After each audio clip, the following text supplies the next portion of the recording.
Hello friends, আজকে আমরা carboxylic এস্টারের nomenclature এবং তাদের বিভিন্ন রকম 5 ধরনের প্রিপারেশন দেখব আমরা। ফার্স্ট, এস্টারের নোমেনক্লেচার করার জন্য আমাদের জানতে হবে যে এখানে দুটো পার্ট আছে। এক হচ্ছে এই এস্টার কার্বক্সিলিক অ্যাসিডের পার্ট এসছে, আরেকটা অ্যালকোহলের পার্ট আছে। অর্থাৎ একটা এস্টার মানে কার্বক্সিলিক অ্যাসিড প্লাস অ্যালকোহল, এই দুটো মিলিয়ে হচ্ছে।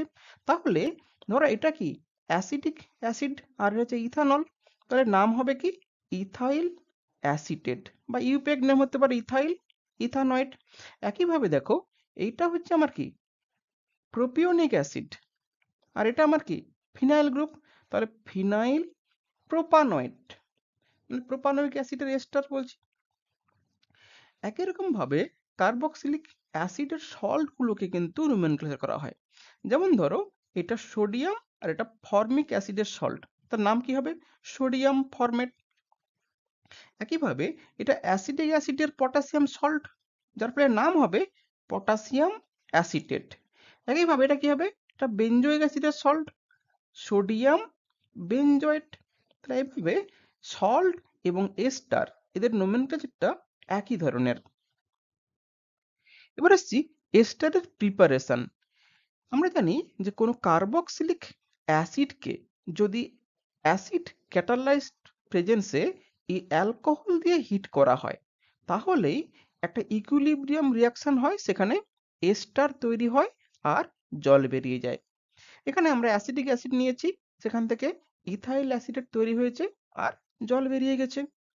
একইভাবে যদি আমরা বেনজোইক অ্যাসিড নেই আর মিথানল নেই, তাহলে বেনজোইক অ্যাসিড থেকে এই অ্যাসিড পার্ট থেকে এটা আসবে, আর মিথানল থেকে MEO এই পার্টটা আসবে। এই দুটো মিলে হয়েছে আমার কি না মিথাইল বেনজোয়েট, আর জল বেরিয়ে গেছে। এবার আসছি যে এস্টারের থেকে মোর রিঅ্যাক্টিভ ডেরিভেটিভ যেগুলো, মানে অ্যাসিড ক্লোরাইড কিংবা অ্যানহাইড্রাইডের সাথে যদি অ্যালকোহলের রিয়াকশন করি, তাহলে কি হবে না অ্যালকোহল সেই অ্যাসিড ক্লোরাইডে রিয়াকশন করবে, তাহলে সেই অ্যাডিশন এলিমিনেশন মেকানিজম করে আলটিমেটলি আমার কি এস্টার তৈরি হবে। আর এখানে কি হবে, একটা HCl বেরিয়ে যাচ্ছে।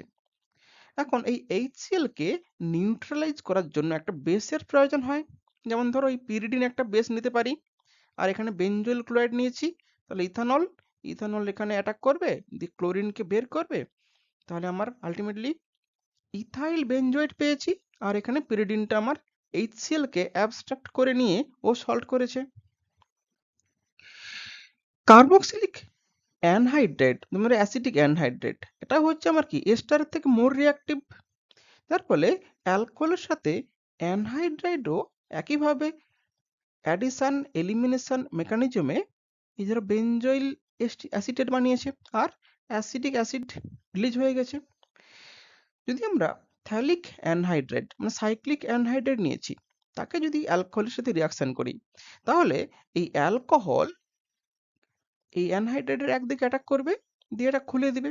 খুলে দিলে দেখতে পাচ্ছি যে দেখো একদিকটা আমার কি হয়েছে এস্টার তৈরি হয়েছে, কিন্তু অন্যদিকে একটা কার্বক্সিলিক অ্যাসিড থেকে গেছে। এই ধরনের কম্পাউন্ডকে আমরা বলি হাফ এস্টার। হাফ কেন না, দুটো কার্বক্সিলিক এস্টার তৈরি হতে পারতো, তার মধ্যে একটা হয়েছে আর অন্যটা বাকি আছে, এই জন্য কি বলছি এটা হাফ এস্টার 1/2, বা এমনি জাস্ট হাফ এস্টার, এই যে এলএফ। এবার আসছি ট্রান্স এস্টারিফিকেশন। ট্রান্স এস্টারিফিকেশন জিনিসটা কি না, একটা এস্টার আছে, সেখান থেকে একটা তারই মডিফাইড এস্টার তৈরি করা হয়। অর্থাৎ ধরা যাক এই একটা এস্টার OR ডেস্ট আছে, এই OR ডেস্টকে রিপ্লেস করে যদি অন্য একটা অ্যালকোহল এসে ওকে বের করে দেয়, তাহলে একটা এস্টার ছিল কিন্তু সেখান থেকে একটা নতুন এস্টার তৈরি হয়েছে। এটাকে বলছি আমরা ট্রান্স এস্টারিফিকেশন। এটা কেন হয় না, আমরা জানি এই যে অ্যাসিড ক্যাটালিস্টের প্রেজেন্সে যে এস্টারের এই যে ট্রান্স এস্টারিফিকেশন হোক বা এস্টারিফিকেশন হোক, এগুলো রিভার্সিবল রিয়াকশন, যার ফলে যখন একটা রিভার্সিবল রিয়াকশনে যদি টেম্পারেচার হাই থাকে, তখন কি হবে না আলটিমেটলি যার হায়ার বয়েলিং এস্টার হবে, সেটাই আমার কি হবে প্রিডমিনেন্টলি এক্সিস্ট করবে। একইভাবে যেটা লোয়ার বয়েলিং অ্যালকোহল, সেটা মিডিয়াম থেকে রিমুভ হয়ে যাবে, যেমন আর ডেস্ট ওএইচ এটা রিমুভ হয়ে যাবে।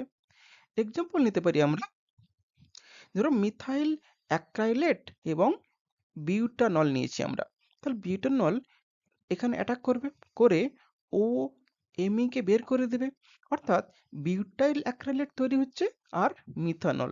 এখন দেখো এই মিথানলের বয়লিং পয়েন্ট বিউটানলের থেকে অনেক কম, যার ফলে এ কি করবে, মিডিয়াম থেকে আমি যদি হিট করি, মিডিয়াম থেকে আস্তে আস্তে করে বেরিয়ে যাবে। তাহলে লাস্ট সেটেলের প্রিন্সিপাল অনুযায়ী ইকুইলিব্রিয়ামটা ডান দিকে মুভ করবে, অর্থাৎ আমরা কি পাচ্ছি না, মিথাইল অ্যাক্রাইলেট থেকে বিউটাইল অ্যাক্রাইলেটটাই হচ্ছে আমার কি না মেজর প্রোডাক্ট হিসেবে আইসোলেট করতে পারছি। এবার আসছি যে ডায়াজোমিথেন ইউজ করেই কিন্তু আমরা এস্টার মিথাইল এস্টার তৈরি করতে পারি, অর্থাৎ কোনো কার্বক্সিলিক অ্যাসিডকে যদি ডায়াজোমিথেনের সঙ্গে রিয়াকশন করি তাহলেই মিথাইল এস্টার তৈরি হয় আর নাইট্রোজেন গ্যাস মিডিয়াম থেকে বেরিয়ে যায়। রিয়াকশনটা খুবই ফাস্ট, কারণ নাইট্রোজেন গ্যাস এটাই হচ্ছে আমার কি লাস্ট সেটেল প্রিন্সিপাল অনুযায়ী ইকুইলিব্রিয়ামকে ডান দিকে সরিয়ে দিচ্ছে। এর মেকানিজম খুব সহজ, ডায়াজোমিথেনে CH2 মাইনাস N2 প্লাস, প্রথমে CH2 মাইনাস এই প্রোটনটাকে অ্যাবস্ট্রাক্ট করে নিলে অক্সিজেনের উপর মাইনাস চার্জ চলে আসবে, এবার সেই ও মাইনাস এই মিথাইলকে অ্যাটাক করলে নাইট্রোজেন বেরিয়ে যাবে। তাহলে এইভাবে আমরা মিথাইল এস্টার তৈরি করছি আর এখানে নাইট্রোজেন গ্যাস কিন্তু বেরিয়ে যাচ্ছে। এই রিঅ্যাকশনটা কিন্তু একমুখী রিঅ্যাকশন। আজকে এটুকুই, থ্যাংক ইউ।